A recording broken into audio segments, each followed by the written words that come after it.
안녕하세요. 카이스트 의과학대학원 김유미입니다. 여러분들 공생세균이 우리의 건강에 중요한 역할을 한다는 것을 많이 들어보셨을 텐데요. 오늘 제가 여러분과 함께 공생세균이 어떻게 우리의 건강에 영향을 미치는지에 대해서 좀 쉽고 그러면서도 논리적으로 함께 이야기 나누어 보도록 하겠습니다. 오늘 제가 말씀드릴 내용은 우선 현대 질병이 어떻게 변화되고 있는지, 그리고 건강이란 무엇인지, 그리고 공생세균, 그리고 공생세균의 연구법에 대해서 말씀드리고, 그 이후에 몇 가지 질환, 대사질환, 뇌질환, 암질환에 대해서 간략한 예를 몇 가지 드리도록 하겠습니다. 이 그래프를 보시면 1950년대부터 2000년대까지 시간이 지나면서 여러 감염병이 어떻게 감소하고 있는지를 보여주는 그런 그래프입니다. 다들 아시다시피 현대에는 위생이 발전하고 또 백신 등으로 인해서 많은 감염병으로 인한 사망률이 높았던 데에 비해서 많이 감소하고 있습니다. 하지만 이와는 달리 다발성 경화증, 크론병, 천식, 그리고 당뇨병과 같은 예전에는 거의 발견되지 않았던 여러 가지 질병들이 굉장히 급속한 속도로 증가하고 있는 것을 알 수 있습니다. 이 중에 다발성 경화증이라든가 크론병 이런 것들은 아직도 우리나라에서는 약간 생소한 병이기도 한데요.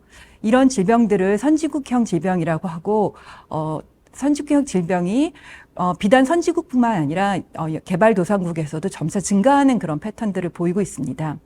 하지만 왜 이렇게 선진국형 질병이 증가하는지에 대한 이론들은 아직도 분분하고 명확하게 잘 알려져 있지 않는 상황입니다. 우리나라의 경우도 방금 말씀드린 그런 선진국형 질병, 특히 자가면역 질환들이 발병률이 굉장히 증가하고 있는 것을 알 수 있는데요. 여기 보시면 아토피나 알레르기성 비염, 천식 등이 심하게는 30%의 사람들에게서 발병되고, 또 만성 두드러기와 같은 연관 유병률도 굉장히 증가하고 있는 추세입니다. 아까 말씀드린 크론병이라든가 궤양성 대장염을 이제 크게 나누어서 저희가 염증성 대장염이라고 하는데, 이런 대장염도 1980년대 초반만 해도 거의 발견되지 않았던 것인데 이제 점차 증가하는 추세를 이루고 있고, 이런 질병의 발병률 증가로 인해서 이 질병을 치료하기 위한 진료비도 급속도로 증가하고 있는 상황입니다. 그렇다면 왜 이렇게 새로운 종류의 질병들이 많이 더 증가하고 있을 것인가에 대해서 생각해 보기 전에 우선 건강이란 무엇인가, 사람이 건강하게 산다는 것은 실질적으로 어떤 것을 의미하는지에 대해서 간단히 좀 살펴보겠습니다. 우리 몸은 아시다시피 여러 가지 간 또는 위, 소화계 또는 대사계 등으로 나누어져 있는데, 이런 것들의 각각이 저희가 장기라고 하는 것들로 이루어져 있죠. 그 장기는 또 조직이라는 것들로 이루어져 있고, 그 각 조직에서 보면 다양한 세포들이 이 조직을 이루고 있습니다. 결국 세포는 어떻게 이루어지느냐? 그 안에 결국 화학 물질로 이루어져 있습니다. 아톰들이 함께 결합하여 또 물질을 만드는데 분자들을 만들고, 그 중에서도 특히 이 단백질들이 우리 몸의 세포의 기능을 담당하는 아주 중요한 역할을 하게 됩니다.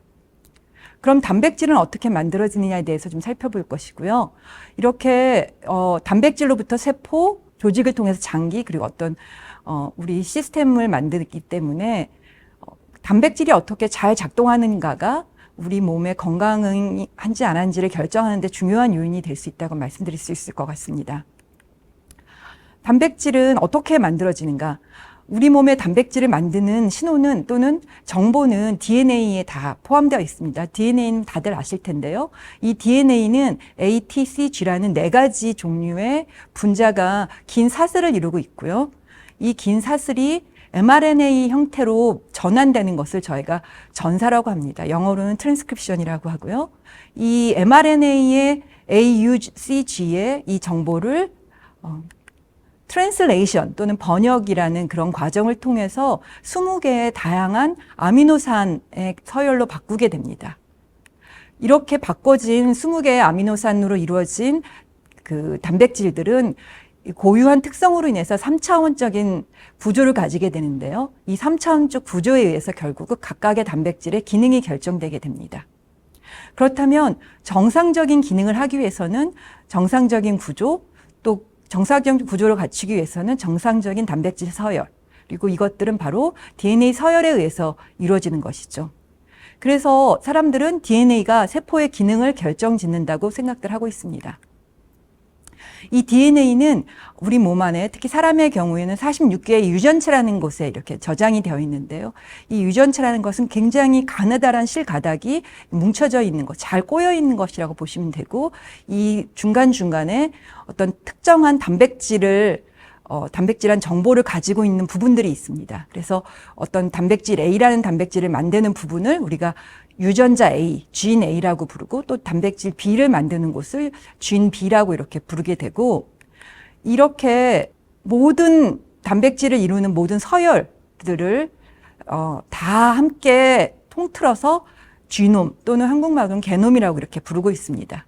결국 이 얘기는 우리가 게놈을 정확하게 이해한다면 요 각각의 유전자가 어떤 것들이 있는지를 알 수 있고, 또 어떤 단백질이 만들어지는지를 알 수 있다라고 이렇게 생각해 볼 수 있을 것 같습니다.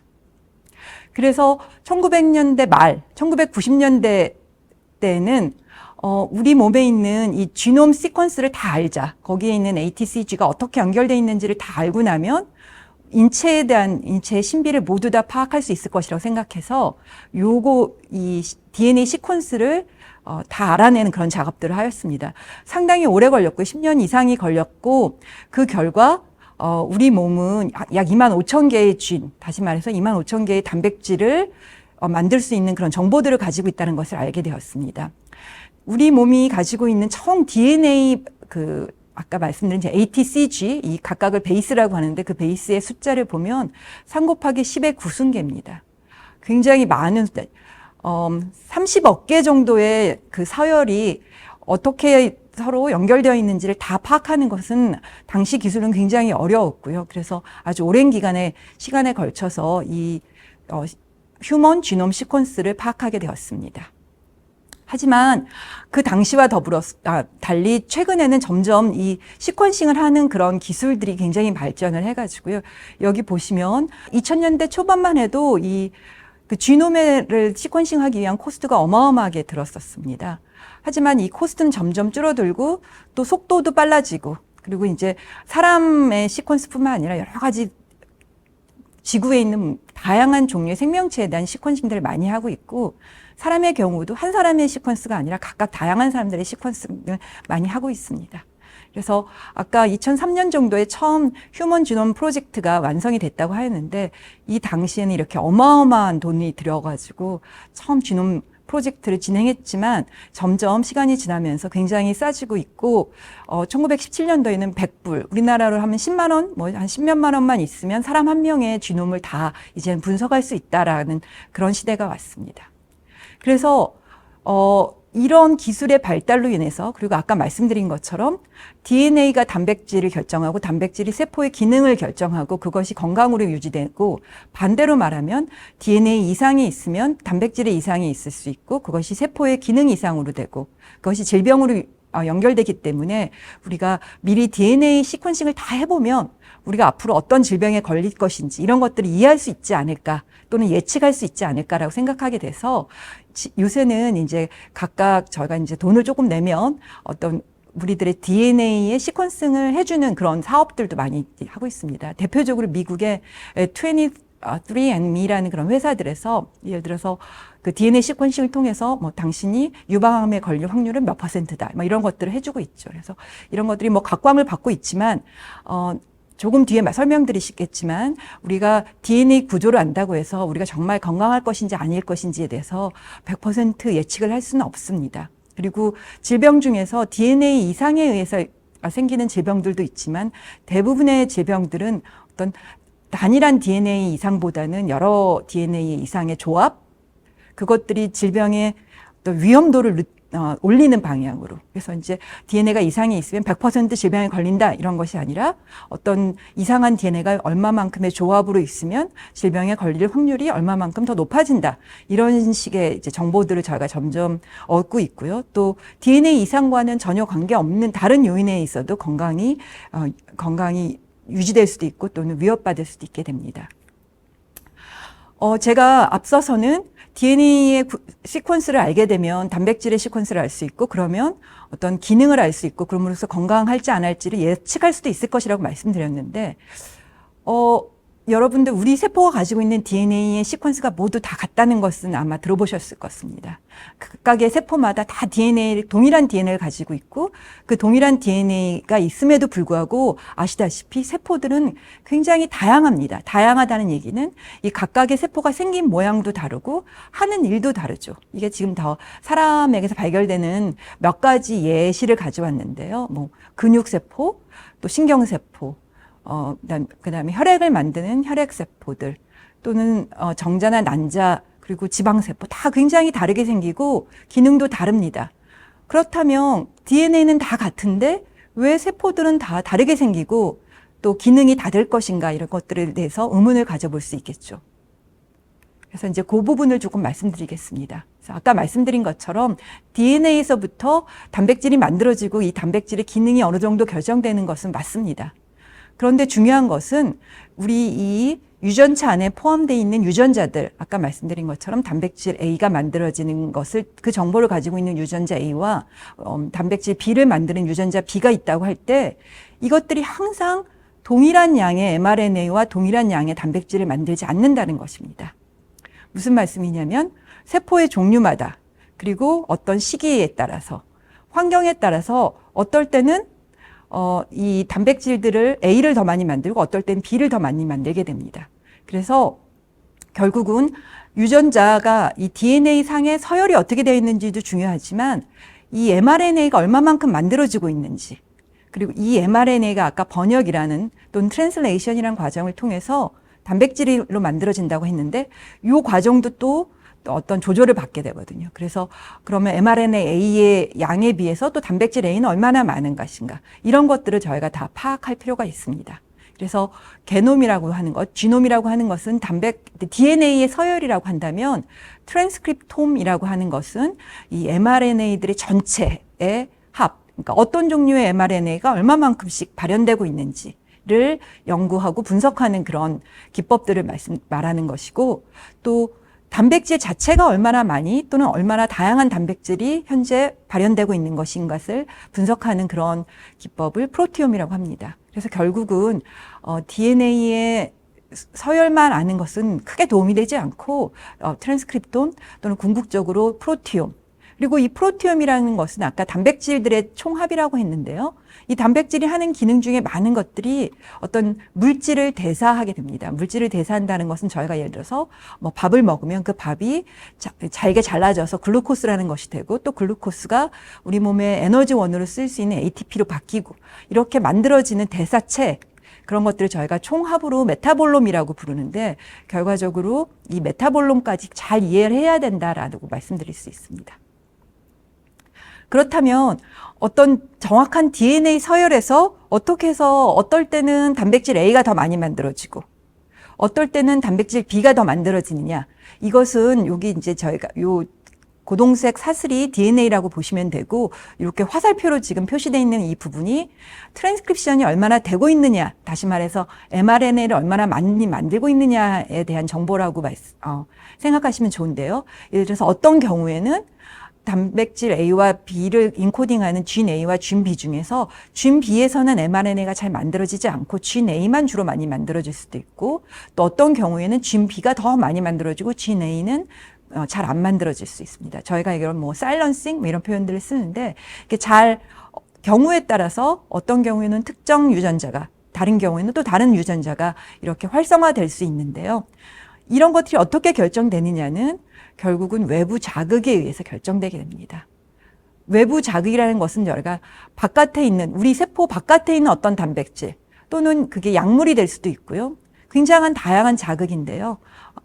포톤 다시 말해서 빛 신호가 될 수도 있고 메케니컬 스트레스 이거는 뭐 저희가 예를 들어서 압력을 가한다던가 꼬집으면 아프고 뭐 이런 것들을 느끼는 것들도 다 메케니컬 스트레스고 주변에 아연이 얼마나 있는지 온도가 어떤지 이런 것들을 우리 몸에 있는 세포 안에서 세포 밖에 세포 표면에 보면 이런 수용체 리셉터라는 것들이 있는데요. 이 리셉터들이 여기 말씀드린 여러 가지 다양한 외부 자극을 인지할 수 있습니다. 그래서 얼마만큼의 또는 어떤 종류의 자극이 들어오는지를 잘 인지하고 감지해서 그걸 세포 내로 신호 전달을 한다고 합니다. 그래서 이런 신호 전달도 결국은 단백질들에 의해서 이루어지는 것인데요.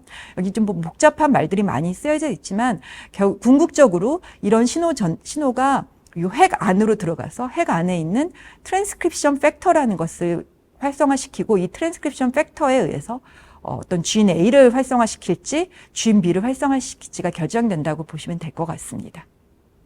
그렇기 때문에 이런 신호들 특히 이 신호 중에서는 아까 방금 말씀드린 것 같죠. 빛과 같은 아예 태양이 주는 신호도 있을 수 있고 소리 이런 것들도 있을 수 있고 또는 주변의 다른 세포들 그 세포 옆에 또 많은 세포들이 있지 않습니까? 그래서 그 주변에 있는 다른 세포들이 서로 이렇게 신호를 주거든요. 그래서 그런 신호들에 의해서 각각의 세포가 영향을 받을 수 있습니다.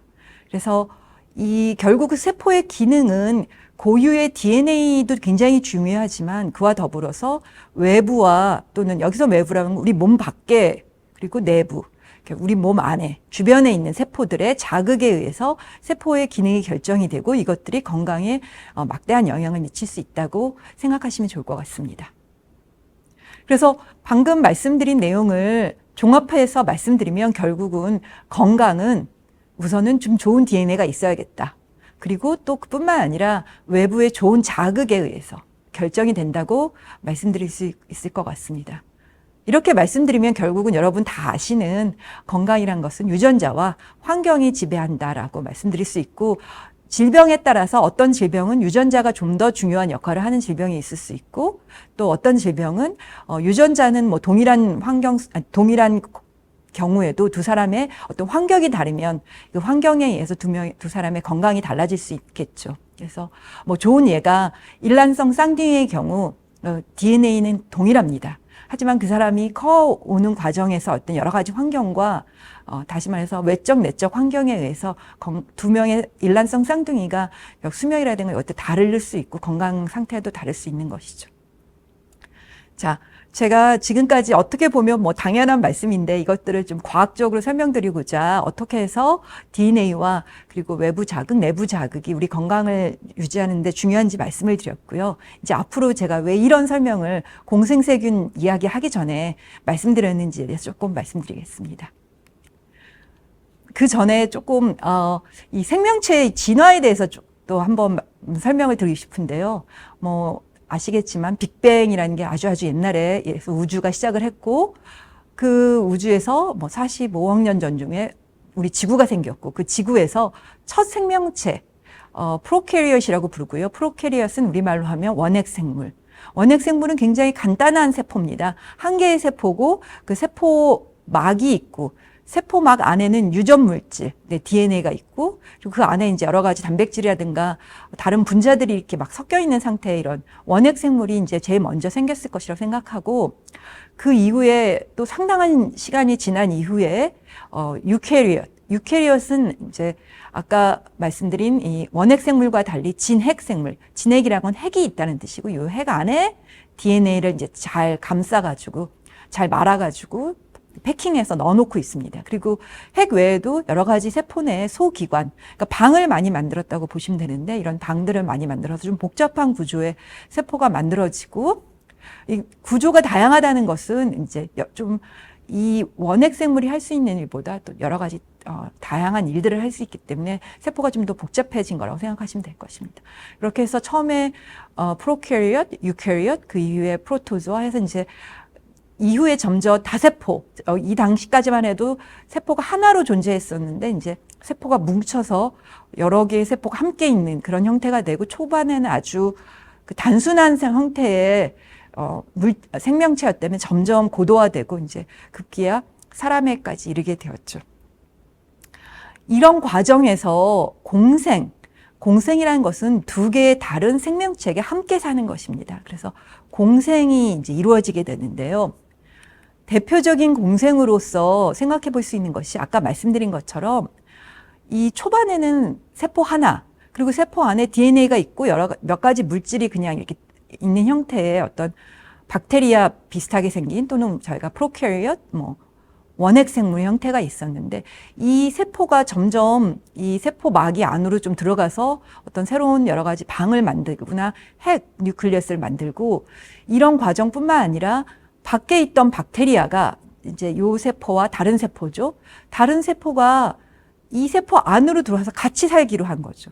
그래서 왜 이렇게 같이 살았을까? 서로 뭔가 도움을 받는 거죠. 이 새로 들어온 세포의 입장에서는 이 겉에 큰 세포가 자기를 보호해 줄 수도 있고 또는 먹을 것을 넣어줄 수도 있고 또 이 세포는 요 다른 세포를 갖고 들어옴으로써 얘가 특별히 잘하는 일들을 이용할 수도 있기 때문에 이렇게 해서 미토콘드리아, 우리가 알고 있는 에너지 공장이라고 하는 ATP를 만드는 미토콘드리아가 세포 안으로 들어왔을 것이다.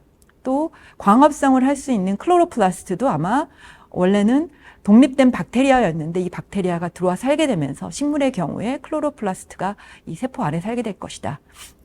이렇게 이것들이 물론 저희가 이 과정이 아주 옛날에 옛날이란 표현도 좀 맞지 않는 수억 년 전에 일어난 일이기 때문에 실제 정말 그랬는지를 100% 장담할 수 있지는 없지만 많은 과학자들이 이것이 이제 정설이라고 생각하고 있고 이런 식의 공생을 저희가 내공생, 엔도심바이오시스라고 합니다. 그래서 생명체의 진화 과정 중에서 이 엔도심바이오시스가 매우 중요했다라고 생각하고 있고요. 그래서 현재의 고등한 동물들이나 식물들은 다 이렇게 미토콘드리아나 또는 플라스티드 또는 클로로플라스트를 이제 각 세포 안에 다 가지고 있죠. 한편 공생은 이런 종류의 내공생만 있는 것이 아닙니다. 아까 말씀드린 것처럼 단일 세포가 이제 뭉쳐 살면서 서로 이렇게 뭉쳐서 살다 보니까 뭔가 또 이득이 있었겠죠.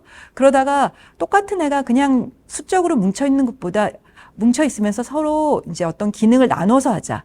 이제 업무를 나누는 것이겠죠. 그래서 여기 보면 이쪽에 이제 꼬리 비슷한 걸 만들어서 이쪽은 움직임을 관여하고 또 이쪽은 다른 일을 하게 되고 아마 이쪽에서는 먹이를 만든다던가 먹이를 흡수하는 이런 역할에 이제 약간 조금 더 고등한 동물이 될 수도 있고 이후에 점점 더 발달해서 아예는 이제 정자와 비슷하게 게밋이라고 해서 어떤 생식세포도 만들고 이렇게 하면서 점점 고도화 과정을 거치게 됩니다. 근데 이제 요 과정 자체는 저희가 심바이오시스라고 생각하지 않지만 이렇게 한 가지의 동일한 세포가 뭉쳐서 이렇게 다양하게 바뀌는 걸 저희가 분화라고 하는데 이런 분화 과정만 있었던 것이 아니라 실제 이런 과정 속에서 다른 생명체, 요런 생명체가 아니라 옆에 다른 생명체가 같이 붙어서 살아보니까 내가 도움을 줄 수 있고 도움을 받을 수가 있겠다. 그래서 세포 밖이지만 세포 밖에 같이 뭉쳐서 같이 살면서 함께 같이 살다 보니까 좋으니까 앞으로 계속 같이 살자 하면서 이렇게 진화 과정에서 이런 식의 진화도 매우 자주 늘 항상 일어났다고 생각하고 있습니다.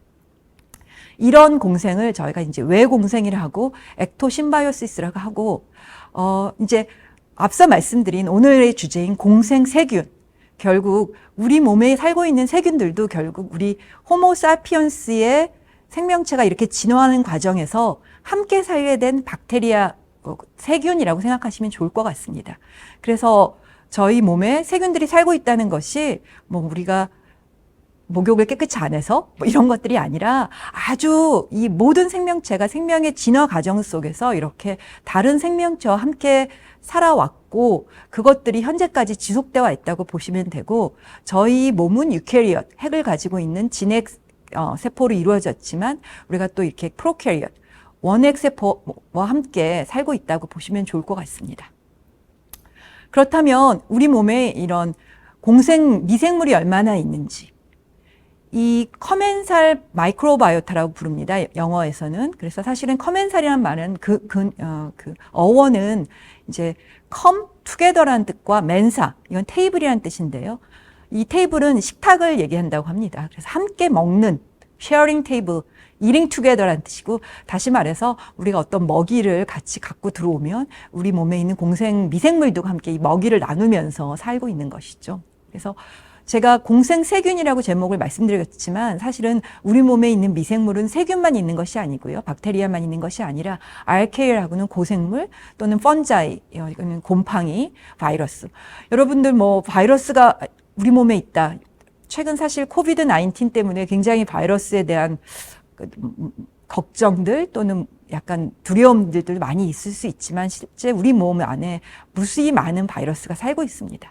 뿐만 아니라 곰팡이 하면 왠지 정말 너무 더럽고 지저분하고 지금과 같은 장마 시절에는 정말 피하고 싶은 것이 곰팡이이기도 하지만 우리 몸 안에도 이런 곰팡이가 살고 있습니다. 이것들이 우리 몸에 나쁜 역할을 하는 것이 아니라 정상적인 상태에는 우리 몸에 좋은 역할을 하고 있는 이런 공생 미생물들이 우리와 함께 살고 있습니다.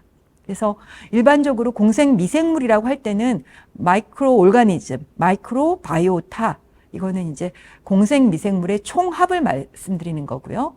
마이크로바이옴 하면 이건 아까 말씀드린 지놈, 트랜스크립톰, 프로티옴처럼 여기서 마이크로바이옴이라고 하는 것은 마이크로 오르가니즘이 가지고 있는 전체 DNA 시퀀스, 유전 정보라고 생각하시면 좋을 것 같습니다. 어쨌든 이제 우리 몸은 이 다양한 공생 미생물과 함께 살고 있다. 그리고 이 부위별로 여기 온 피부, 코안, 입안, 위안, 그리고 폐, 또 이 장에 각각의 다양한 미생물들이 살고 있는데 그 부위별로 살고 있는 미생물의 종류와 양이 많이 다릅니다. 그것은 이제 바깥의 경우에는 산소에 많이 노출되어 있기 때문에 산소를 좋아하는 균들이나 어떤 것들이 많이 살고 있고 상대적으로 이 장에는 산소가 없습니다. 거의 이제 무산소 상태인데 이런 곳에서는 혐기성 균들이 좀 많이 살게 있고 해서 이제 다양한 미생물들이 다양한 양적으로도 다양하게 이렇게 살고 있다고 보시면 될 것 같습니다. 그래서 최근 이제 이렇게 우리 몸에 있는 미생물들이 얼마나 많은지를 사실 실제적으로 알게 된 거는 그렇게 오래되지 않았습니다. 공생 세균이 있다는 건 알았지만 그것들을 분석할 수 있는 기술들이 별로 발달되어 있지 않았다가 한 20, 30년 전부터 이제 이런 것들이 점점 많이 알아가고 있고 그럼에 따라서 이제는 우리 몸을 아까 말씀드린 어떤 기관, 장기, 조직으로만 이해할 것이 아니라 우리와 함께 살고 있는, 보이진 않지만 우리와 늘 24시간, 늘 같이 있는 이런 마이크로바이옴에 대해서도 어떻게 생각해보면 우리의 하나의 장기처럼 생각해야 되지 않을까. 그래서 히든 올간이라는 그런 표현을 쓰는 사람도 있고요. 그래서 사람이라고 할 때 우리가 일반적으로 사람은 호모 세이피언스, 한 가지의 종이라고 생각을 하는데 그 한 가지의 종이 아니라 다양한 마이크로 오르가니즘과 함께 전체적으로 이해해서 메타 오르가니즘, 메타라는 것들은 이제 더불어서 이렇게 다 함께 보는 의미인데요. 그러니까 한 가지의 생명체가 아니라 우리 휴먼이라는 것은 사실은 다양한 생명체의 총합으로 봐야 된다라는 그런 이제 견해들도 있습니다. 그래서 말씀드린 것처럼 우리는 호모 세피엔스 한 스피시이고 우리를 몸을 이루고 있는 세포는 약 10의 13승계 정도 있다고 하는데요.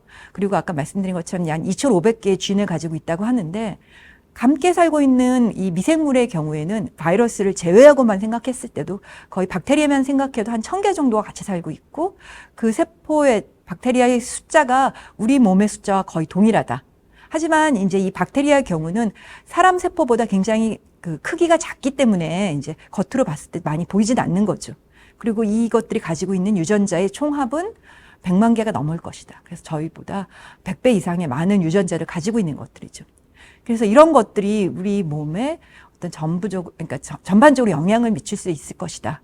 그래서 심지어는 과학 잡지가 아니라 이런 경제 잡지인 이코노미스트 이런 데서도 Microbes make man, 사람이 결국 미생물에 의해서 결정된다라는 이런 표지를 이제 내세웠을 정도이기도 합니다.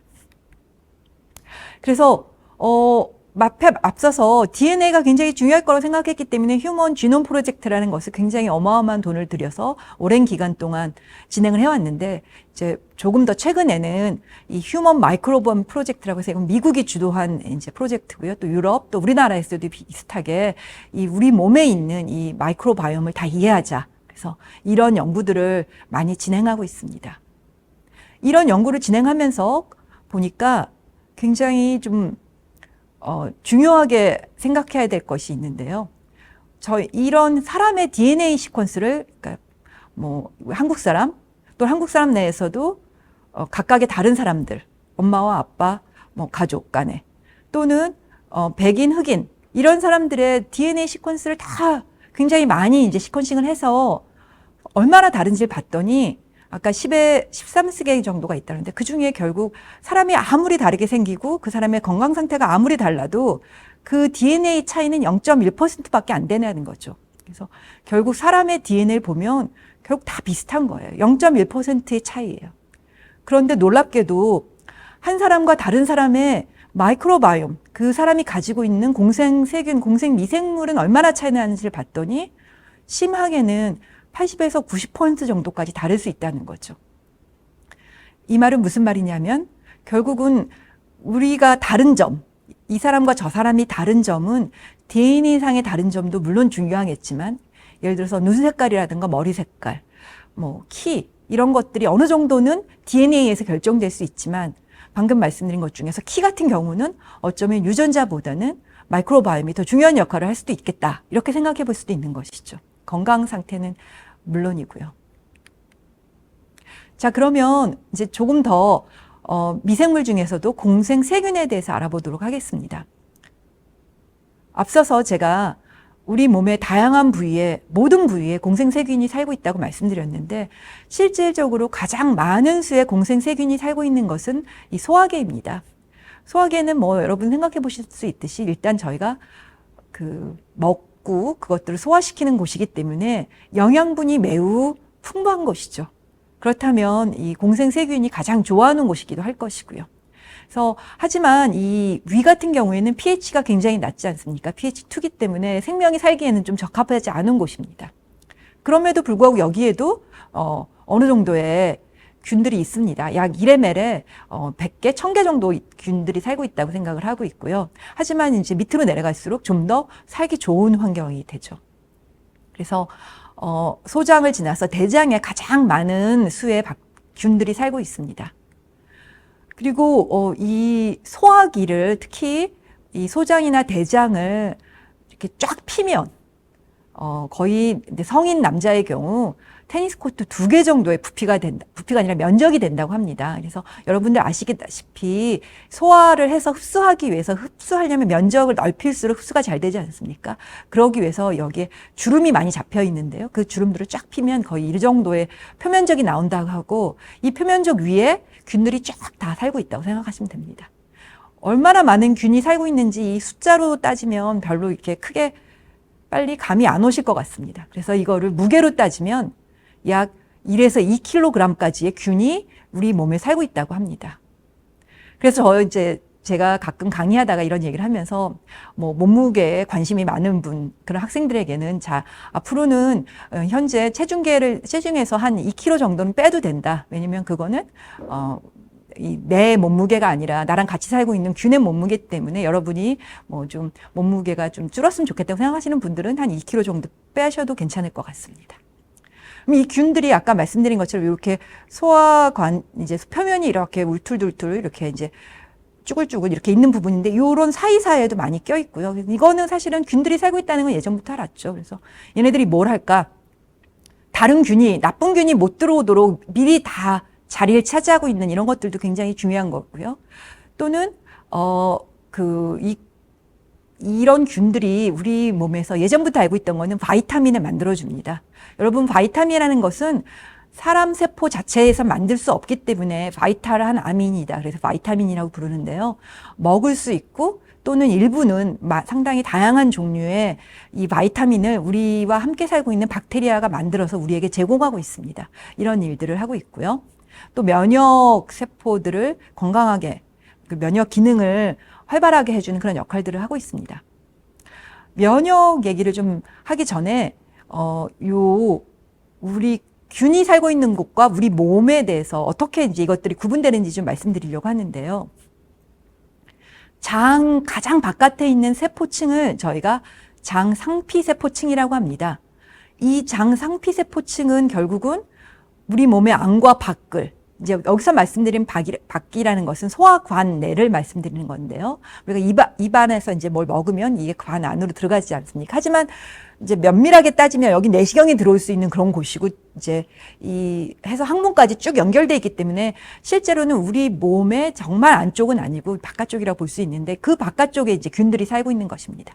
그리고 그 균이 사는 곳과 우리 몸의 실질적인 안쪽, 저희가 이제 점막 고유층이라고 부르는데 이 점막 고유층과 균이 살고 있는 그 사이에는 사실 한 개의 세포층으로 이루어져 있습니다. 이게 벽이 한 층의 얇은 벽이라고 생각하시면 됩니다. 왜 이렇게 한 층밖에 없냐? 왜냐면 이거는 균과 우리를 구분하는 그런 역할도 해야 되지만 또 굉장히 중요하게 우리가 먹은 물질들, 소화시킨 여러 가지 영양분들을 흡수하기 위해서 이 층이 너무 두꺼우면 흡수가 잘 안 되지 않겠습니까? 그래서 이 장 상피세포층과 또 이렇게 층이 얇은 곳이 어디냐면 저희 폐 안에 허파과리 안에서는 그 가스 익스체인지 산소와 이산화탄소의 교환이 이루어지는 그곳은 또 이렇게 한 개의 층으로 이루어져 있습니다. 그래서 굉장히 얇은 층이기 때문에 이 바깥에 살고 있는 우리 공생세균들이 쉽게 들어올 가능성도 있어요. 그래서 이제 이렇게 쉽게 들어오지 못하도록 여러 가지 이제 좀 보호 장치들이 있는데 그 중에 대표적인 것이 이 초록색으로 표시되어 있는 점막층이라는 것입니다. 이 점막은 이제 영어로 얘기하면 뮤커스라고 하고 여기에 있는 세포들이 우리 상피세포 중에 일부 특정 세포들이 요 가블렛 셀이라는 것이 점막을 끊임없이 만들어서 어느 적당한 정도의 점막층을 유지를 하고 있습니다. 이 점막은 사실은 다당체, 영어로는 카보하이드레이트로 만들어져 있습니다. 그런 카보하이드레이트 층으로 이렇게 있어서 실제로 어떤 균들은 이 점막층을 먹으면서 사는 균들도 있습니다. 무슨 말씀이냐면은 여기 살고 있는 균이 먹이가 없으면 어떨 때는 이 점막층을 먹을 수도 있는 거죠. 그래서 그러면 점막층이 얇아지면 어떻게 되느냐? 잘못하면 이 균들이 바깥에서 살고 있어야 되는데 우리 몸 안으로 들어올 수 있습니다. 그래서 제가 공생세균이 우리 몸에 굉장히 중요하고 어떤 좋은 역할을 할 수 있을 것이다. 왜냐하면 오랜 기간 우리와 함께 살았기 때문에 그럴 것이라고 말씀드렸는데 이것들이 실질적으로 이 우리 몸 안으로 들어오게 되면 이게 나쁜 균인지 좋은 균인지 잘 구분이 되지 않기 때문에 별로 좋지는 않습니다. 그래서 이렇게 층을 잘 유지하는 게 중요하고 그 중에 하나는 얘네들이 먹을 것들을 잘 저희가 제공을 해야 됩니다. 그래서 무슨 말이냐면 저희가 음식을 먹을 때도 제가 먹고 싶은 거 말고도 균이 먹고 싶은 것들을 좀 잘 공급을 해야 된다는 그런 말씀을 드리고 싶습니다. 그리고 그 외에도 이제 이런 세균들이 우리 몸 안으로 못 들어오도록 우리 몸 자체가 엔타이 마이크로볼 펩타이드, 천연 항생제 또는 또 항체 같은 것들을 끊임없이 만들고 있어서 어떤 서로 이렇게 항상성을 유지하고 있습니다. 다시 말씀드려서 얘네들은 바깥에서 살면서 우리에게 좋은 일을 하고 우리는 얘네들이 못 들어오게 하면서도 또 뭐 얘네들한테 먹이를 제공하고 이런 상태를 서로 윈윈하는 그런 시츄에이션을 가지고 있는 것이죠. 건강한 상태에 있어서는. 그리고 이 상피세포 하나하나를 이제 띄어서 요 세포 하나와 요 세포 하나를 보면 이 사이에 이렇게 다양한 단백질들이 이렇게 이제 요 세포 틈 사이로 못 들어오도록 타잇 정션이라든가 여러 가지 어드리언 정션에서 이제 이건 지퍼 같은 거로 생각하시면 좋겠습니다. 그래서 지퍼 같은 걸 딱 막고 있습니다. 근데 이런 것들도 저희가 이제 뭐 건강 상태가 좋지 않거나 하면 이제 이게 망가질 수 있고 지퍼가 망가져서 균이 들어올 수 있게 되고 그러면 별로 좋지 않다. 그래서 요거는 이제 전자현미경으로 사진을 찍고 이 색깔을 좀 입힌 건데요. 요 파랑색으로 보이는 것이 우리 몸 안에 있는 세포들의 핵을 염색한 것입니다. 그리고 요 바깥이 이제 다양한 색깔로 표시되어 있는 게 굉장히 작죠. 여기에 비해서. 요거 하나하나가 동그란 거 하나하나가 세포 한 개 정도로 생각하시면 되는데 여기 작은 이것들이 균이라고 보시면 되고 굉장히 많은 균이 다양한 균들이 여기 살고 있고 이 균과 우리 상피세포 안의 벽을 이 이제 초록색인 뮤커스가 잘 하고 있는 것을 볼 수 있고 간혹 한두 개 이렇게 균들이 좀 이쪽으로 와 있는 균들도 있는데요. 여기가 사실 그물처럼 돼 있기 때문에 가끔쯤 올 수는 있습니다. 하지만 이제 이 안쪽으로는 거의 들어오지 않는 그런 것을 볼 수 있습니다. 자, 요 상피세포 안쪽에는 이제 다양한 세포가 있는데요. 여기서 굉장히 중요한 세포들이 면역세포입니다. 그래서 제가 여기 지금 그림으로 제 그림은 아니고요. 제가 이제 어떤 논문에서 가져온 그림인데 이게 보시면 색깔별로 되게 다양한 이름의 면역세포들이 많은데 우리 몸에는 다양한 나쁜 균들과 싸우기 위해서 다양한 면역세포가 종류가 굉장히 많습니다. 백혈구라고 할 때 한 종류만 있는 것이 아니라 매우 다양한 종류들이 많은데 놀랍게도 또는 별로 놀랍지 않게도 장 안쪽에는 이렇게 다양한 면역세포들이 살고 있습니다.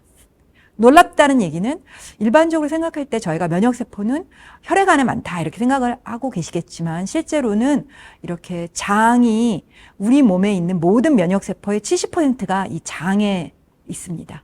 왜 여기 이렇게 많을까? 아까 말씀드린 것처럼 이 공생세균들이 쉽게 들어올 수 있기 때문에 아마도 요 밑쪽에서 딱 대기하고 있다가 잘못해서 들어오는 애들 또는 나쁜 애들, 저희가 이제 뭘 식중독 같은 게 걸릴 수 있지 않습니까? 뭘 먹었는데 거기에 나쁜 균들이 있을 수도 있고 하기 때문에 이 우리 소화기나 이런 곳은 사실 외부로부터 나쁜 균이 들어오기에 굉장히 좋은 환경입니다. 특히 말씀드린 것처럼 이 상피세포가 한층이기 때문에 그래서 그 밑에 다양한 면역세포가 늘 자리하고 있습니다. 그래서 저는 면역학을 연구하는 사람인데요. 이제 면역학자 입장에서 장은 소화기관이기도 하지만 면역기관이다라고 말씀드릴 수 있고 또 중요한 것은 우리의 공생세균들이 이 면역세포들에게 평상시에도 약간의 자극을 주게 됩니다.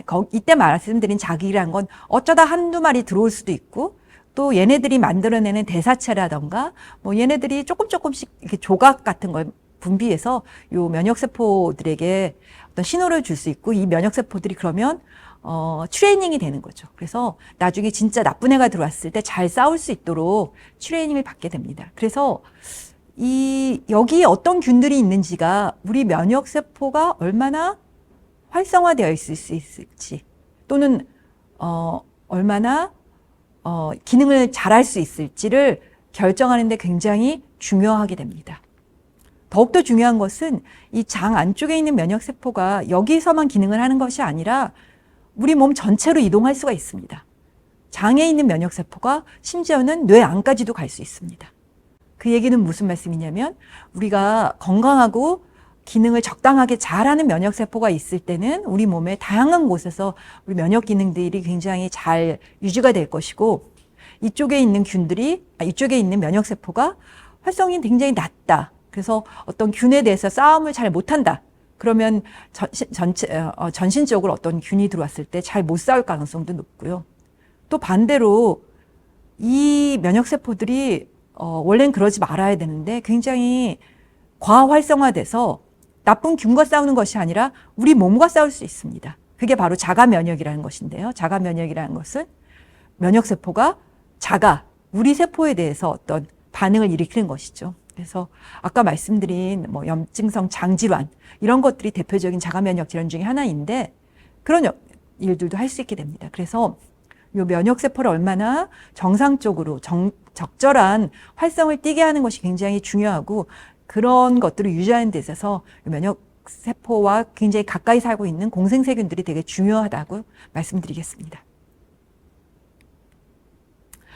어떻게 이 균들이 면역세포를 영향을 주는지가 최근 이 미생물과 면역을 같이 함께 연구하는 그런 연구자들에게 굉장히 중요한 화두입니다. 그래서 한 최근 10년간 점점 특정한 균이 특정한 면역세포의 활성을 조절할 수 있다. 그리고 또 균이 내는 어떤 다양한 물질들, 대사체들이 어떤 특정한 면역세포를 활성화시킬 수 있다. 이것들을 조금씩 알아가고 있습니다.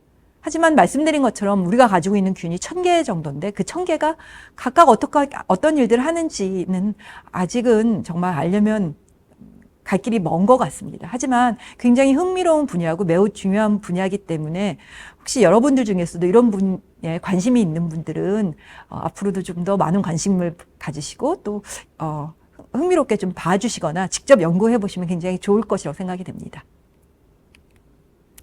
그래서 방금까지 말씀드린 내용은 이제 종합해서 말씀드리면 이제 우리 몸 안에 있는 마이크로바이오타, 공생세균총들이 밸런스돼 있다.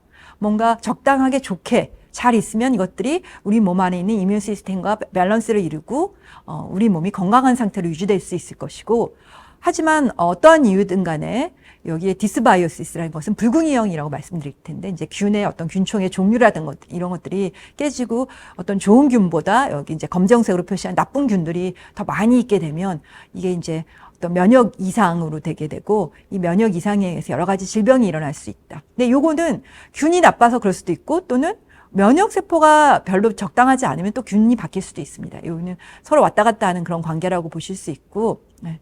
그래서 우리가 장 건강이 중요하다는 것은 이 실제로 어떤 장 상피세포가 뭐 건강하다 이런 것도 있지만 이 장 안에 있는 공생세균들이 굉장히 좋은 상태로 유지되는 것, 그리고 그 안쪽에 있는 면역세포들이 정상적으로 유지되는 것들이 우리의 장 건강이 좋다라고 그렇게 표현한다고 생각하시면 될 것 같습니다. 그래서 이제 이해하실 수 있겠지만 장내 균총 불균형에 의해서 일어난 여러 가지 질병들이 있습니다. 그래서 뭐 점점 이것들에 대한 연구가 많이 진행이 되면서 이제는 인간이 앓고 있는 모든 질병은 결국 장내 균총 불균형과 연관되어 있다. 이게 원인이 될 수도 있고 결과가 될 수도 있지만 다 연관이 되어 있다고 생각하고 있고, 여기 제가 예시로 든 류마티스 관절염, 폐질환, 당뇨병, 염증성 질환 이런 것들은 어떻게 보면 면역질환이라고 볼 수 있고요. 비만, 동맥경화 관질환 이런 것들은 이제 전통적으로는 대사질환이라고 보는 것인데, 최근엔 이것들도 굉장히 어떤 면역과 관련이 많다는 것들이 알려져 있고, 암 이런 것들이 다 장내 불균형과 연관돼 있고, 다시 한번 강조하겠지만 이런 불균형은 면역과 관련이 돼 있고 또 이 불균형은 결국은 다이어트와 굉장히 밀접하게 관련이 돼 있습니다. 그래서 무엇을 먹는지, 그리고 그것에 의해서 마이크로바이오타가 어떻게 되는지, 그것에 의해서 우리 체내의 면역 시스템이 어떻게 조절되는지, 그리고 또 물론 우리가 무엇을 얼마나 잘 먹는지는 면역 시스템에 다이렉트하게 직접적인 영향을 줄 수 있겠죠.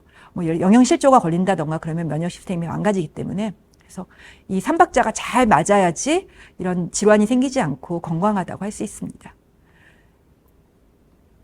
앞서도 말씀드린 것처럼 이런 종류의 저희가 어떻게 보면 이제 어떻게 보면 좀 더 쉽게 이해할 수 있는 이런 부분뿐만 아니라 뇌까지도 최근에는 gut brain axis라고 해서 이 마이크로바이오타가 겉과 또 그것이 뇌까지 영향을 주기 때문에 최근 굉장히 이제 국내에서도 어린아이들 자폐가 아주 큰 문제인데요. 자폐라든가 우울증, 또 노인들의 파킨슨병 이런 것들도 장내 균총 불균형과 매우 밀접하게 연관돼 있다고 하겠습니다. 그래서 이제 제일 처음에 보여드렸던 이 그래프, 현대의 이런 크론병, 다발성 경화증, 제일당뇨병, 천식 이것들이 다 면역성 질환이고 일종의 자가면역 질환이라고 볼 수 있는데, 또는 자가염증성 질환이라고 볼 수 있는데, 어쩌면 이런 것들이 결국은 장내 세균총의 변화, 이제 어떤 현대 식습관의 변화라던가 생활 패턴의 변화 이런 것들에 의한 장내 세균총의 변화를 통해서 이런 질환들이 증가하고 있지 않을까라고 생각하는 것이 굉장히 크게 정설로 받아들이고 있습니다. 자, 그러면 이제 앞으로는 이런 장내 균총을 어떻게 연구하는지에 대해서 아주 간략하게 말씀드리겠습니다. 지금까지의 장내 균총 연구는 우선은 가장 많이는 DNA 수준에서 연구를 합니다. 무슨 말씀이냐면 우리 몸 안에 어떤 균들이 살고 있는지를 알기 위해서는 그 각각이 어떤 DNA를 가지고 있는지를 먼저 파악하는 것이 좋은데, 워낙 많은 균들이 있기 때문에 그 전체 DNA 시퀀스를 아는 것보다는 우선은 초반에는 어떻게 했냐면 각각의 박테리아가 가지고 있는 DNA 안에 이 라이보솜 RNA라고 하는 그런 유전자를 그 유전자에 대한 정보 그 부분만을 일단 시퀀싱을 합니다. 그래서 각각의 박테리아들이 다 모두 라이보솜 RNA 유전자를 가지고 있는데요. 이 유전자가 다 조금씩 다른 거죠. 그래서 우리가 이 유전자를 시퀀스해 보면 얼마나 다른 종류의 박테리아가 있는지 좀 알 수 있을 것이고, 또 각각의 박테리아의 RNA 시퀀스를 알고 있다면 저희가 시퀀싱을 통해서 얘는 어떤 균이고 얘는 어떤 균이고 이렇게 알 수 있습니다. 그래서 뭐 말씀은 이렇게 쉽게 말씀드리긴 했지만 아주 쉬운 건 아니고요. 컴퓨테이션이 많이 필요합니다. 그래서 저희가 바이오 인포메틱스라는 그런 기술들을 통해서 시퀀싱을 하고 어떤 바이오 인포메틱스 기술들을 종합해 보면 어떤 이제 박테리아 안에 이 킹덤 랩에서 박테리아 안쪽에서 어떤 파일럼인지 이제 또 어떤 종속 과목에 가지 않습니까? 그래서 어떤 종인지 어떤 속인지 이런 것들을 알 수 있습니다. 그래서 사람 몸 안에는 요 파일럼 랩이랑 상당히 윗단계인데요. 요 윗단계에서 이렇게 다양한 종류의 어떤 박테리아들이 있을 것이고, 이제 점점 자세히 알려면 요 점점 아래쪽으로 가면서 각각이 어떤 클래스가 어떤 오더가 어떤 패밀리가 어떤 지너스인지 어떤 스피시인지 알아야겠죠. 하지만 요 rRNA 유전자는 그 균과 균 사이에 상당히 유사성이 많습니다. 그래서 많은 경우에 실제로 어떤 종인지까지 알지 못하는 경우가 많고, 속 레벨에서, 지너스 레벨에서 얘가 어떤 종류의 박테리아일 것이다 라고 아는 정도에 그치는 경우도 많습니다. 그래서 매우 정확한 정보를 얻을 수는 없습니다. 이런 방법으로는. 하지만 이 방법이 간편하고 상대적으로 이 시퀀싱하는 가격도 저렴하고 하기 때문에 이제 아직까지는 가장 많이 쓰이는 방법이고요. 하지만,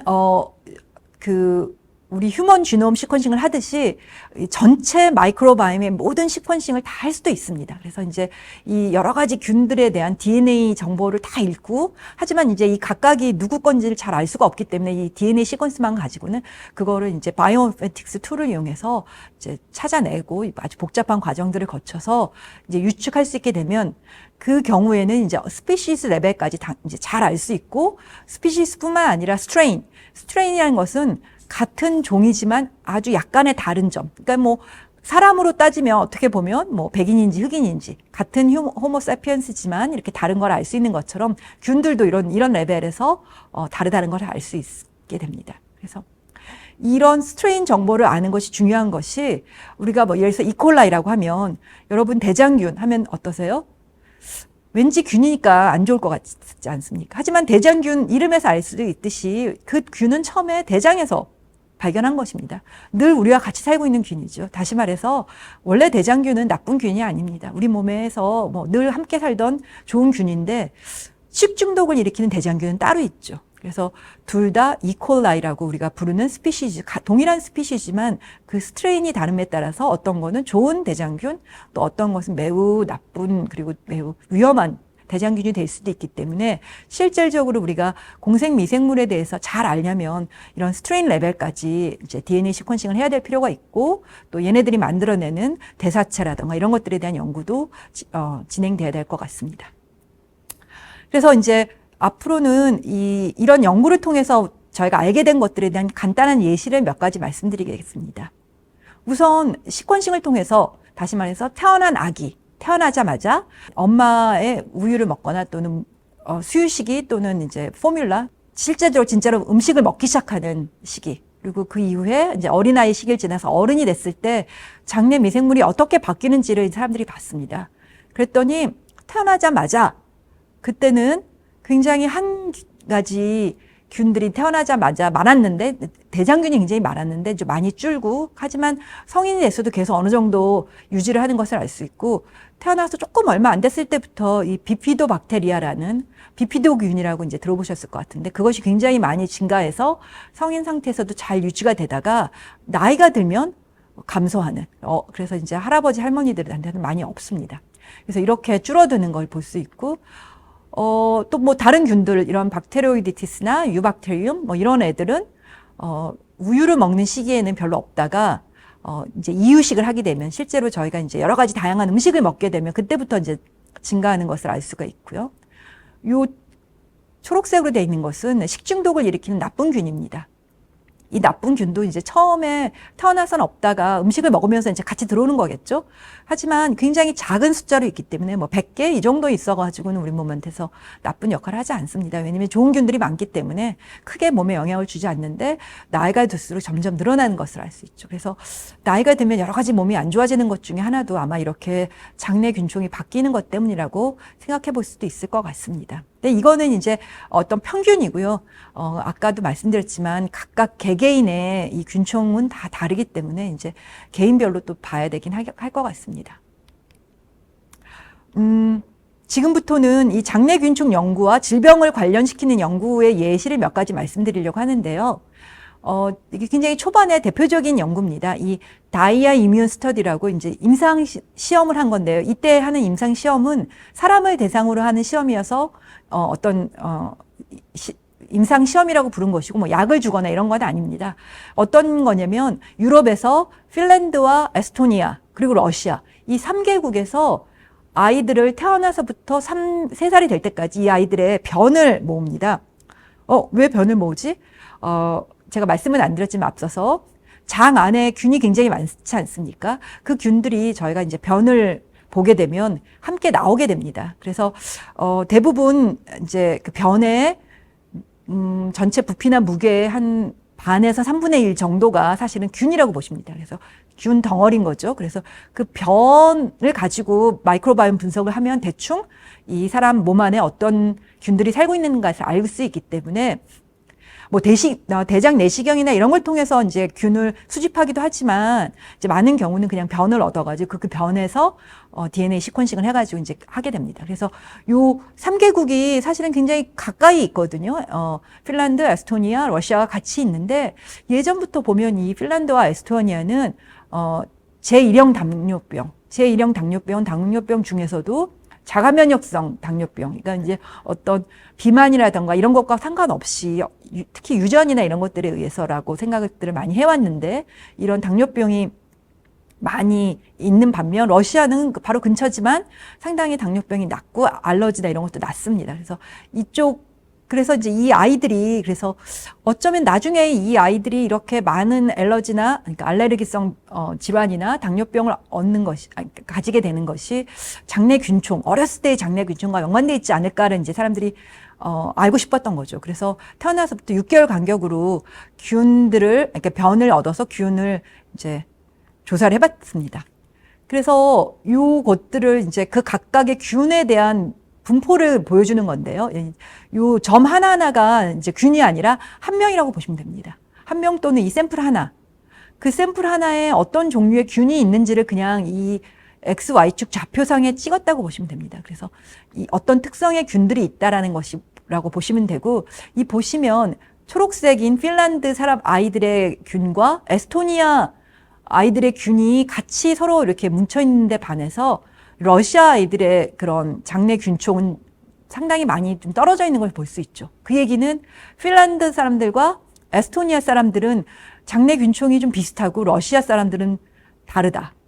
또 이제 이게 시간별로 샘플링을 했기 때문에 보면 이 핀란드와 에스토니아는 장내 균총의 다이버시티, 그러니까 얼마나 다양한 종류의 균들을 가지고 있냐가 신기하게도 태어나서 얼마 안 됐을 때 상당히 다양하다가 그 균총의 다양성이 점점 줄어드는 경향성이 되고, 러시아의 경우는 다양성이 별로 없었다가 증가하는 방식으로 가고 있다고 이런 결과를 얻었습니다.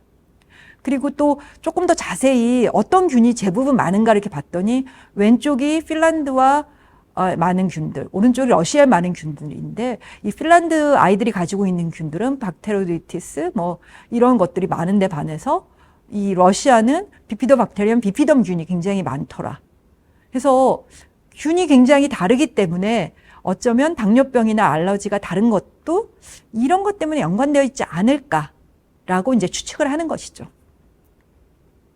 하지만 여러분들이 생각해 보실 수 있지만 이게 증명하는 실험은 아니지 않습니까? 그래서 주장은 할 수 있겠죠. 자, 이 두 나라의 두 나라의 어린이들이 가지고 있는 균과 이 러시아의 어린이들이 가지고 있는 균이 되게 다르기 때문에 이쪽은 나중에 점점 당뇨병이나 알레르기성 질환에 취약하다라고 주장할 수 있지만 실제로 그거를 증명은 못합니다. 그래서 그럼 증명은 어떻게 하냐?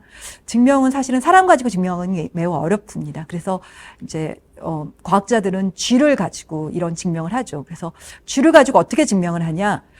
이제 가장 많이 쓰이는 방법, 그리고 제일 이제 현재까지는 정확하다고 생각하는 방법이 점프리 마우스라는 걸 씁니다. 점프리는 무균쥐죠. 그래서 쥐 하면 당연히 너무 우리보다 지저분할 것 같고, 근데 사실 저희가 실험실에서 쓰는 쥐는 그렇게 지저분하진 않고요. 저희가 굉장히 이렇게 통제된 환경에서 키우기 때문에 그 안에 어떤 균들이 있는지 잘 통제되어 있는 그런 쥐를 쓰는데요.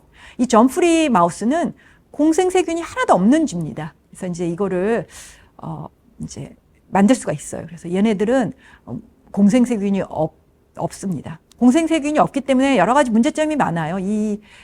그 점프리 마우스는 아까 말씀드린 것처럼 면역이 발달이 좀 덜 돼 있고 여러 가지 문제점이 있지만 어쨌든 이런 점프리 마우스를 키웁니다. 이게 점프리 마우스 키우려면 이 공기 중에도 다양한 박테리아가 있고 막 하기 때문에 굉장히 특별한 시설이 필요합니다. 이게 어떻게 보면 신생아들, 그 미수가 태어났을 때 병원에서 쓰는 인큐베이터와 동일한 그런 장치입니다. 그래서 그 안에서 이 균들을 키우고 먹이도 다 무균 먹이들을 먹이고 물도 당연히 다 소독해가지고 다 넣어주고 이렇게 키우고요. 이게 보시면 이제 약간 거의 공장 수준에서 이런 식으로 큰 대형 점프리 퍼실리티에서 이렇게 균들을 키웁니다.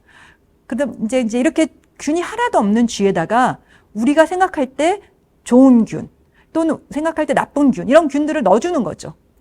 그래서 한 가지 균을 넣어주거나 또는 여러 가지 균 또는 전체 홀 마이크로바이옴을 이 균에게 넣어줘서 그 마우스가 어떤 특정 균을 가지고 있게 해주고 그런 상황에서 이 마우스가 건강이 어떻게 바뀌는지 이런 거를 연구하게 됩니다. 또는 사람의 아까 말씀드린 예를 들어 러시아 사람과 러시아 아이와 에스토니아 아이의 차이를 보고 싶다. 그러면 그 아이의 변을 이 쥐에게 넣어줍니다. 아까도 말씀드린 것처럼 그 변 자체에는 균이 많기 때문에 이제 쥐한테 그걸 넣어주는 거죠. 어떻게 넣어주냐면 이런 식으로 이 변을 이제 일단 물이나 뭐 이런 데다가 이렇게 녹입니다. 녹이고 사실 이제 건더기 뭐 이런 거는 좀 없애고 그 위에 이제 물층 안에 이제 균들이 많이 있겠죠. 걔를 이제 먹이면 이 균들이 한번 몸 안에 들어가면 이 굉장히 좋은 환경이거든요. 그 안에 많이 삽니다. 뭐 100% 다 사는 건 아니에요. 왜냐면 뭐 이제 어떤 균들은 하여튼 쥐에서 살고 싶지 않은 균들도 있기 때문에 사람 거는 뭐 쥐에서 잘 안 되는 경우도 있지만 대부분 이렇게 하면 어느 정도는 여기 있는 균들이 여기에 잘 정착하게 돼서 이제 이렇게 만든 쥐를 저희가 노로바이오릭 마이스라고 하는데 이 이제 노로바이오 마우스를 이용해서 이 쥐가 어떤 다른 균을 가지고 있는 쥐에 비해서 질병이 얼마나 덜 걸리는지 안 걸리는지 이런 걸 연구하게 되는 것이죠. 그래서 이제 대표적인 실험 결과를 말씀드리겠습니다. 이 2008년 실험인데 사실은 이거는 이제 리뷰 페이퍼 그 이후에 나온 리뷰 페이퍼에서 하고 이 제프리 골든 박사님이 아주 이 분야의 거의 대부시고 초반에 이제 이런 연구들을 하신 분인데요. 그러니까 이제 모노자이고릭 트윈 다시 말해서 일란성 쌍둥이입니다. 그런데 이상하게도 일란성 쌍둥이임에도 불구하고 어떤 사람은 좀 뚱뚱하고 어떤 사람은 날씬하고 건강하죠. 그래서 이 사람들의 균을 쥐에다가 아까 말씀드린 거와 같은 방법으로 피컬 마이크로바이오타 트랜스퍼를 하고 근데 이 쥐는 원래는 무균쥐였죠. 무균쥐였지만 이 균을 사람 걸로 만들어줍니다. 이제 이럴 때 저희가 뭐 휴머나이즈드라고 또 표현을 하기도 하는데 이제 마이크로바이옴 자체가 휴머나이즈 된 거죠. 그렇게 만들고 나서 쥐한테 먹이를 줄 때는 로우 팻 하이 파이버 다이어트입니다. 어떠세요? 건강한 식사입니다. 그래서 건강한 식사를 이렇게 해주면 원래는 보통 쥐가 뭐 정상적으로 건강하게 잘 살죠. 그래서 그게 정상인데 이 뚱뚱한 사람의 균을 넣어준 쥐에서는 이렇게 식사를 건강하게 했음에도 불구하고 살이 찌는 거예요. 이 쥐와 이 쥐는 DNA가 동일한 쥐입니다. 이 쥐들은 저희가 아주 동일하게 DNA를 가지고 있는 쥐들을 키우기 때문에 100% DNA가 같지만 균이 다름으로 인해서 저절로 살이 찐다. 그래서 비만의 매우 중요한 요소가 결국은 장내균총이구나라는 것을 증명할 수 있게 된 것이죠. 이런 식으로. 그래서 이런 식으로 이제 증명하고 이 비만뿐만 아니라 다양한 질병에 대한 연구를 이런 식으로 진행하고 있습니다. 이 얘는 그러면 좋은 균도 있지 않을까. 그래서 사람들이 찾은 균 중에 이 에커멘시아 뮤시니필라라는 균이 있는데 정상 식이를 하는 쥐와 정상 식이에다가 파이버 다이어트 이거는 이제 이 파이버라는 것은 사실은 이 균들이 좋아하는 먹이입니다. 저희가 파이버를 많이 먹어야 된다. 그래야지 건강하다 이런 얘기를 예전부터 많이 했고 사람들이 알고 있었는데 이제 과학적으로 알고 보니까 결국 이것들이 좋은 균들이 잘 살 수 있는 먹이를 제공하는 것이 이 파이버여서 그렇고요. 그래서 이제 이런 애들이 이렇게 먹이를 먹었을 때에 비해서 고지방식이 나쁜 식사죠. 그렇게 했더니 이 에커멘시아라는 균이 장내에서 많이 줄어드는 거예요. 결국 이 에커멘시아라는 균은 이런 걸 좋아하는 거죠. 정상식이나 파이버를. 그리고 흥미롭게도 고지방식이를 하지만 거기다 파이버를 넣어주면 다시 이 균이 증가합니다. 다시 말해서 먹을 게 있으니까 이제 이렇게 증가하고 이것이 신기한 것이라기보다는 이제 여기는 정상식이와 하이팻 다이어트를 했을 때 살이 얼마나 찌는지 팻매스를 본 겁니다. 당연히 하이팻 다이어트를 하면 살이 많이 찌기 때문에 지방이 증가하는데 이때 에커멘시아 균을 같이 넣어준 거예요. 이 쥐에다가. 그랬더니 살이 덜 찌는 겁니다. 그래서 그리고 요거는 패스트 글라이시미아 다시 말해서 혈당을 잰 건데 혈당도 원래는 올라가지만 에커멘시아 균을 넣어줬던 혈당이 줄어드는 거죠. 다시 말해서 어떻게 보면 음식을 좀 잘 못 먹어도 몸 안에 에커멘시아 균이 있으면 상대적으로 비만되거나 아니면은 당뇨병에 걸리지 않을 수도 있다라는 얘기입니다. 그래서 여러분들 뭐 주변에 아마 이런 친구 있을 수도 있을 거예요. 음식 먹는 거 보면 엄청 많이 먹고 가리지 않고 먹는 것 같은데 살은 안 찌는 사람. 어쩌면 그 친구는 이제 좀 이런 좋은 균이 있을 수도 있을 것 같습니다. 그래서 최근에는 이 균이 어떻게 해서 그렇게 좋은 역할을 하는지 뭐 이런 식으로 분자적인 연구도 진행하고 있습니다. 지금까지는 당뇨병이라든가 비만에 대해서 말씀드렸는데요. 아까 말씀드린 것처럼 여기 장에 있는 균이 브레인까지 영향을 줄 수 있다. 그건 뭐 면역세포를 통해서 영향을 줄 수도 있고요.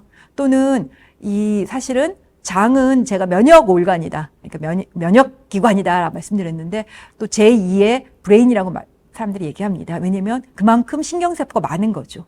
이런 신경세포들이 어떤 것들은 척수로 어떤 것들은 이 뇌까지 정확하게 연관이 돼 있어서 이 균들이 내는 여러 가지 물질들이 이 신경들에 영향을 줄 수 있고 우리 브레인 펑션에 영향을 주게 됩니다. 그래서 뭐 세라토닌, 도파민, 가바 이런 것들 들어보셨을 텐데 신경 전달 물질이라고 말씀드린 이런 물질들이 사실 장에 많이 있습니다. 그래서 이런 것들이 우리 브레인 펑션에 영향을 줄 수 있기 때문에 되게 중요하다고 생각하고 특히 세라토닌이라고 하는 것은 뭐 세라토닌 기분 좋게 하는 호르몬이다. 뭐 호르몬이라는 표현보다는 이제 뉴로트랜스미터 신경 전달 물질이라고 얘기하고 실질적으로 우울증 걸린 사람들한테 이 세로토닌 양을 증가시키는 그런 약을 처방합니다. 그래서 체내에 또는 세로토닌 양이 많아지면 이제 우울감 이런 게 좀 줄어든다고 하는데 놀랍게도 이 세로토닌은 95%가 장에서 만들어집니다. 장에서 뭐 박테리아가 좀 만들 수도 있지만 이런 세포들이 장에 어떤 박테리아들이 있느냐에 따라서 이 세로토닌을 많이 만들 수도 있고 조금 만들 수도 있기 때문에 좀 우울감이 느껴지거나 이런 것들이 이 장내 균충과도 매우 관련이 있다고 보시면 될 것 같습니다. 마찬가지로 파킨슨 디지즈도 요새 이제 점점 고령화 사회에 가면서 파킨슨 병이 굉장히 이제 좀 중요한 질병으로 뭐 치매도 당연히 중요하지만 파킨슨 병도 중요한데요. 이 파킨슨 병은 그 뇌 안에 이 알파 시니큘린이라는 단백질이 이렇게 뭉쳐가지고 그게 뇌 안에 있으면서 브레인 펑션을 없애고 또 브레인 세포, 신경세포가 죽게 하는 그런 질병인데요. 놀랍게도 알고 봤더니 이 알파 시니큘린이 원래부터 브레인에서 만들어지는 것이 아니라 장 쪽에서 먼저 만들어져서 신경세포를 타고 뇌로 간다는 것을 사람들이 알게 됐습니다. 그래서 이 장에서 뇌로 가는 이 신경을 잘라버리면 이 안에다가 시니큘린 애그리게이트를 아무리 넣어줘도 이 파킨슨에 안 걸리는 거죠. 물론 이런 실험은 쥐 가지고 하는 실험입니다. 또 놀랍게도 이 파킨슨 병에 걸린 환자의 균을 이제 예를 들어서 쥐에다 넣어주게 되면 그 쥐는 이런 알파 시니큘린 애그리게이트이 더 장에 많이 생기게 됩니다. 그래서 이제 이런 연구들을 통해서 결국 파킨슨 병의 원인도 어떤 장내균중 불균형과 매우 높은 연관성을 가지고 있고 이게 원인이 될 수도 있다고 하고 있고요. 심지어 최근에는 이 오티즘도 인테스널 마이크로바이오타와 관련이 있다. 뭐 이런 생각들을 왜 하게 되었냐면 많은 오티즘 아이들이 보면 장 질환을 함께 가지고 있는 경우가 많다고 합니다. 그래서 최근에는 매우 작은 규모긴 하지만 건 마이크로바이오타를 바꾸면 오티즘의 어떤 그 자폐 증상이 좀 좋아지지 않을까 이런 임상 실험을 실제로 했는데요. 그래서 뭐 사람의 어떤 임상 실험을 참가한 아이들의 숫자는 적지만 이 오티즘 신드롬을 가지고 있으면서 장 문제가 있는 그런 환자들을 대상으로 일단은 항생제를 통해서 그 전체에 있는 세균들을 많이 없앤 후에 FMT, Fecal Microbiota Transplantation. 다시 말해서 건강한 아이의 균을 넣어준 거예요. 그러고 나서 이제 이걸 이제 한동안 유지를 했죠. 그러고 봤더니 장 질환도 굉장히 좋아졌지만 CARS, SRS 이런 것들이 어떤 얼마나 이 오티즘 레이팅인데요. 이런 것들이 상당히 개선되는 이런 효과가 있었다라는 그런 임상 보고도 있습니다. 그래서 아직은 이런 부분은 좀 조심스럽고 또 우리가 말하는 이 건강한 균총은 무엇일지, 이 FMT를 할 때 누구 균을 할 것인지 이런 부분들이 문제가 아직 있기 때문에 실제적으로 쓰이는 방법은 아니지만 앞으로 이런 균총을 바꾸므로써 오티즘을 뭐 치료하거나 예방하는 이런 부분들도 연구가 계속 진행될 것으로 생각됩니다. 그래서 제가 지금까지 조금은 장황할 수도 있었는데 이렇게 공생세균이 건강에 어떻게 영향을 미치는지 그리고 그 예로서 어떤 대사질환이라던가 아니면 뇌질환에 어떤 영향을 미치는지 말씀을 드렸고요. 이 그림은 사실은 또 복잡한 그림이긴 하지만 다시 한번 가져온 이유는 이 장 안에 있는 균들, 특히 이제 이런 균들이 어떤 다양한 물질을 분비하고 그럼으로써 우리 몸에 다양한 장기에 영향을 줄 수 있고 질병과 많이 연관이 돼 있고 이런 부분들은 앞으로도 계속 연구가 진행될 것이다라고 이제 종합해서 말씀드리고자 이 그림을 한번 가져왔습니다. 그러면 이제 여러분들 이 얘기를 듣다 보면 어떻게 우리 몸에 있는 장내 균총을 건강하게 유지할 것인가 궁금하실 텐데요. 실제로 이제 이런 것들 때문에 이제 프로바이오틱스, 유익균, 뭐 균 자체가 유익하다는 걸 알면 그 균을 먹으면 되지 않을까 해서 이제 유익균들 많이 하고 있죠. 최근 이제 이 장내 균총의 중요성이 알려지면서 뭐 홈쇼핑 이런 데서도 굉장히 프로바이오틱스 선전을 많이 하고 있는데요.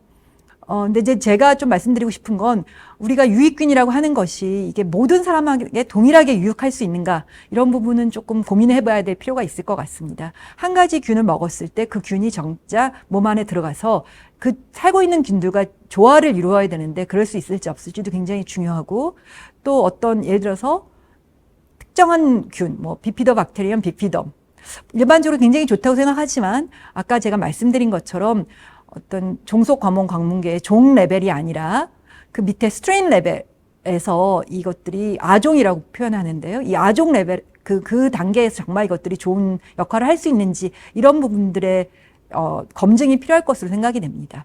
어쨌든 그래도 이제 이 모든 것들이 만족이 된다면 유익균들을 뭐 먹는 방법, 넣어주는 방법이 있을 것이고요. 또는 이 유익균의 증식을 도와주는 물질 프리바이오틱스라고 하고 실제로 식이섬유가 굉장히 좋은 예입니다. 파이버라고 말씀드리는 식이섬유가 대부분 이 유익균들이 좋아하는 그런 영양소에 해당합니다. 사실 식이섬유라는 것은 그 정의가 뭐냐면 우리 몸 자체, 그러니까 우리가 가지고 있는 어떤 효소 가지고 분해를 못하는 거죠. 그래서 그게 대장까지 내려가게 된 겁니다. 분해를 할 수 있다면 소장에서 분해돼서 흡수할 수 있지만 흡수되지 못하고 대장까지 내려가니까 결국은 대장에 있는 균들이 먹을 수 있는 거죠.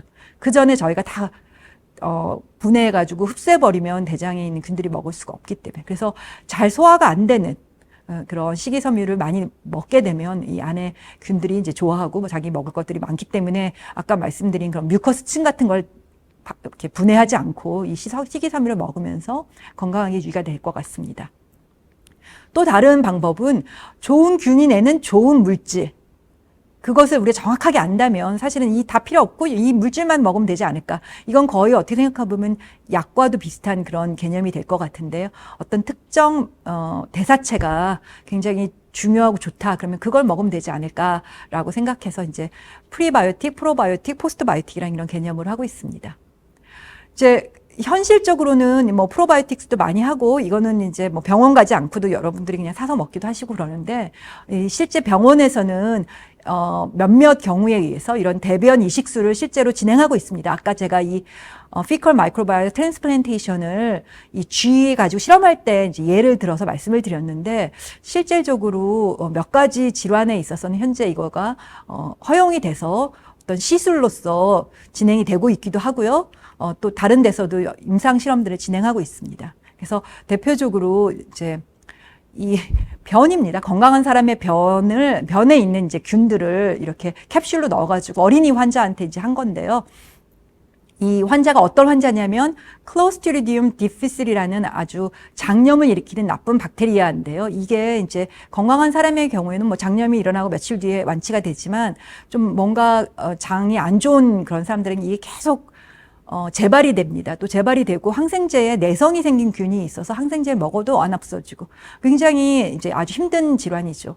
그런 경우에 임상 실험을 해봤는데 이 건강한 사람의 균을 넣어주고 나서 봤더니 한 번 이제 한 번 이런 걸 먹었는데 14명, 그러니까 70% 정도죠. 굉장히 좋아졌다. 그리고 한 번 더 했더니 90% 이상이 굉장히 좋아졌다.